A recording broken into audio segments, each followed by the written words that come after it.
بسم اللہ الرحمن الرحیم۔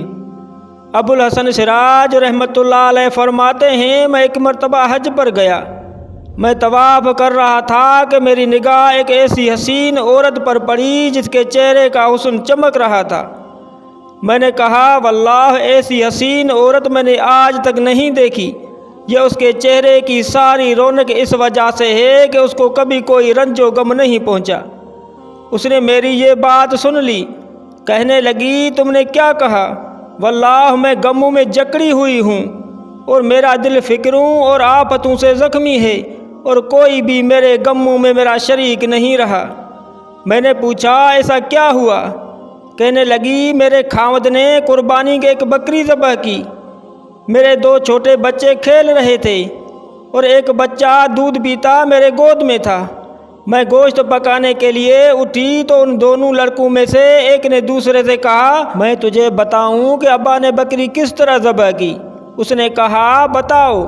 اس نے چھوٹے بھائی کو لٹا کر بکری کی طرح ذبح کر دیا۔ پھر وہ اس کو ذبح کر کے ڈر کے مارے بھاگ گیا اور پہاڑ پر چڑھ گیا۔ وہاں ایک بھیڑیے نے اس کو کھا لیا۔ اس کا باپ اس کی تلاش میں نکلا اور ڈھونڈتے ڈھونڈتے پیاس کی شدت سے مر گیا۔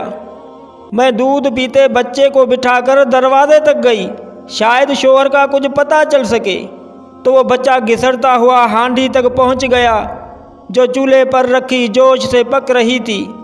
اس کو جو اس نے ہلایا تو ہانڈی اس پر گر پڑی، جس سے اس بچے کے سارے بدن کا گوشت جل کر ہڈیوں سے الگ ہو گیا۔ میری ایک بڑی بیٹی تھی جو اپنے خاوند کے گھر تھی۔ اس کو جب اس سارے قصے کی خبر پڑی تو وہ خبر سن کر گر پڑی۔ اسی میں اس کی بھی موت ہو گئی۔ مقدر نے ان سب کے درمیان مجھے اکیلا چھوڑ دیا۔ میں نے کہا، ان مصیبتوں پر تجھے کس طرح صبر آیا؟ کہنے لگی، جو شخص صبر اور بے صبری میں الگ الگ غور کرے گا وہ ان کے درمیان بہت بون بعید پائے گا۔ صبر کا انجام محمود ہے اور بے صبری پر کوئی اجر نہیں ملتا۔ پھر اس نے 3 شعر پڑھے۔